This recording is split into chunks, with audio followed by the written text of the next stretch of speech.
Olá, seja muito bem-vindo ao canal Curiosidades Sombrias. Neste segundo episódio da série Sextas Macabras, falaremos sobre o primeiro assassino em série do Brasil.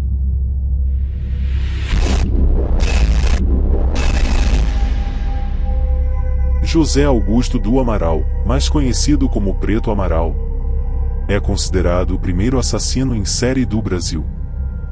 Ele nasceu no dia 15 de agosto de 1871 na cidade de Conquista, Minas Gerais, no mesmo ano da Lei do Ventre Livre, já que naquela época ainda existia no Brasil a maldita escravidão, cuja alforria deu-se em 1888, em razão da Lei Áurea, quando Preto Amaral tinha 17 anos de idade. Sem oportunidades de emprego, alistou-se no Exército Brasileiro, chegando a lutar em Canudos, em 1897. Por sua indisciplina, pois desertou por várias vezes, acabou sendo preso. Quando liberto, partiu para São Paulo, onde sem trabalho fixo, vivia de pequenos serviços ou cometendo furtos. Sua jornada como maníaco assassino começou apenas em dezembro de 1926, quando já possuía 55 anos de idade. Vamos agora conhecer suas 3 vítimas. Para melhor entendimento de tudo o que ocorreu, iremos começar pela terceira vítima, pois foi por meio dela que tudo começou a ser esclarecido. Antônio Lemes, um garoto de apenas 15 anos de idade, passeava tranquilamente pelo mercado municipal, na rua 25 de Março, onde atualmente fica a Praça Fernando Costa, quando foi abordado por Amaral, que lhe ofereceu pagar um almoço. Era o primeiro dia do ano de 1927, o restaurante escolhido foi o Meio-Dia, naquelas proximidades. Conversa vai, conversa vem, e ambos embarcaram em um bonde, chamado Cara Dura, rumo à região da Lapa. O que Amaral não contava é que uma testemunha, chamado Roque de Cerqueira, ou Roque Siqueira, Leite, que também almoçava naquele estabelecimento, e viu quando o assassino e o garoto pegaram o bonde. No final da tarde daquele trágico ano novo, o corpo do rapaz foi encontrado por um transeunte, sem calça, com a camisa rasgada e um cinto enrolado em seu pescoço, sendo a polícia comunicada. O garoto teve ainda seu corpo violado. Até então, não se sabia quem era o falecido garoto. Somente no dia 3 de janeiro, um jovem chamado José Lemes, buscando notícias sobre seu irmão desaparecido na delegacia, teve conhecimento que ele havia sido assassinado.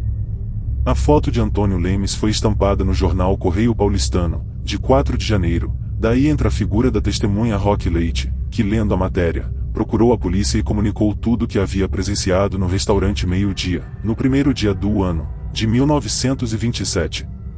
Esse assassinato ficou conhecido como o crime da Estrada de São Miguel, nome da via onde o garoto foi encontrado.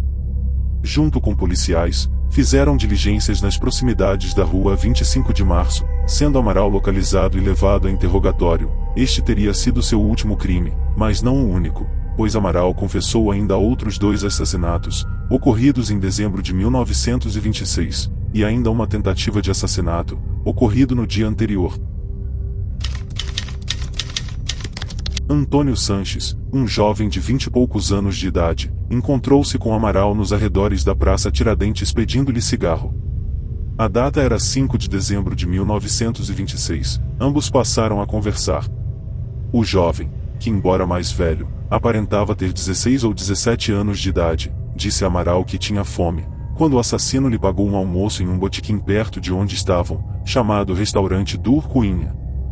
Amaral o teria convidado a assistir um jogo de futebol, próximo ao aeroporto Campo de Marte, na zona norte da capital paulista. Depois de assistir um pouco ao futebol, o jovem foi atraído a um lugar ermo, um bambuzal, onde foi estrangulado e morto, além de ter seu corpo também abusado sexualmente pelo maníaco.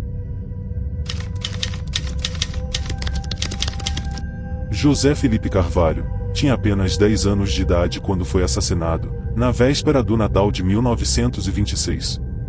Amaral atraiu o jovem garoto lhe dando de presente alguns dos balões que vendia na região do Canindé.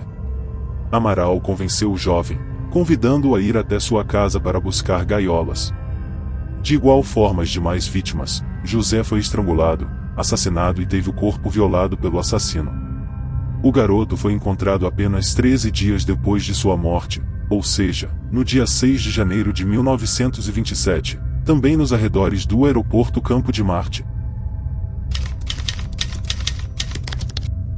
Um engraxate de apenas 9 anos de idade, chamado Roque Piscilli, quase teve o mesmo destino das demais vítimas. O encontro entre ambos ocorreu na Avenida Celso Garcia, por volta das 8 horas da noite, em frente ao Cine Brás. Amaral perguntou à criança se ela queria fazer um pequeno carreto, prometendo-lhe pagar 4.000 réis. O menino achou que valia a pena e acompanhou Amaral, chegando à ponte do Tamanduateí, próximo à estação do tramway da Cantareira. Com a mesma forma de agir, Amaral atacou o garoto, passando a estrangulá-lo, até que o menino desmaiasse. Porém, Amaral se assustou com alguns barulhos e resolveu abandonar o corpo e fugir. Há relatos que Amaral voltou à cena do crime, mas o garoto havia sobrevivido, não mais estaria lá e também já o havia denunciado, reconhecendo Amaral como seu agressor. José Augusto do Amaral foi preso no dia 4 de janeiro de 1927, foi denunciado no dia 12 de fevereiro, mas não chegou a ser julgado, pois morreu de tuberculose na enfermaria da cadeia pública no dia 2 de junho do mesmo ano. Em 2012, um júri simbólico foi formado na Faculdade de Direito do Largo São Francisco, e também, simbolicamente, Preto Amaral foi absolvido pela plateia presente por 257 votos a favor e 57 contra. Independentemente da cor ou credo, uma pessoa que comete crimes tão bárbaros, merecem apodrecer na cadeia, já que além de reconhecido por testemunha e por uma das vítimas que sobreviveu, foi o próprio Amaral que indicou onde estavam os corpos de Antônio Sanches e José Felipe Carvalho, a primeira e segunda vítima, respectivamente, pois os corpos somente foram localizados após sua prisão. Mas vamos fazer um exercício mental? Supondo que a cor de pele do cruel assassino fosse qualquer outra, vamos imaginar a cor albina, como exemplo. Seria justificável absolver, ainda que simbolicamente, um assassino de crianças, em razão dessa cor de pele?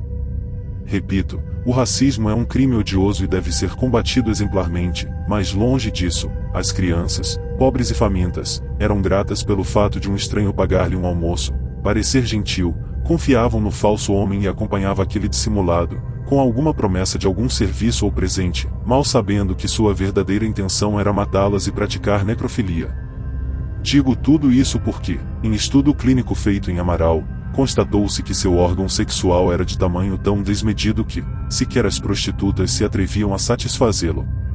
Com todo respeito ao simbólico júri, e também, nesse caso, a alegórica soberania daquele veredito, mas decretar a inocência de um assassino em série, sob pretexto de racismo, seria o mesmo que inocentar um criminoso, sob o pretexto de bullying, que de igual forma também é odioso.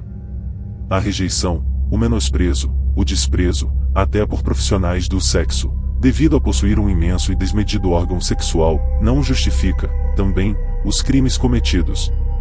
A título de exemplificação, não seria crível a escolha consciente do maníaco, como se fosse uma ação de compaixão e piedade com suas vítimas, em preferir estrangulá-las e assassiná-las, sob o pretexto de não querer machucá-las ao violar sexualmente seus corpos enquanto em vida.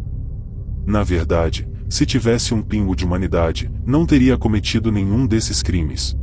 Se gostou deste vídeo, inscreva-se no nosso canal e deixe seu gostei. Se ainda não assistiu, nosso primeiro episódio que fala sobre os assassinos em série que jamais foram presos, está disponível no nosso canal, com o super bônus de 2 assassinos que foram pegos, mas que fugiram e jamais foram encontrados. No próximo vídeo, falaremos sobre o maior assassino em série do Brasil. Muito obrigado e até a próxima.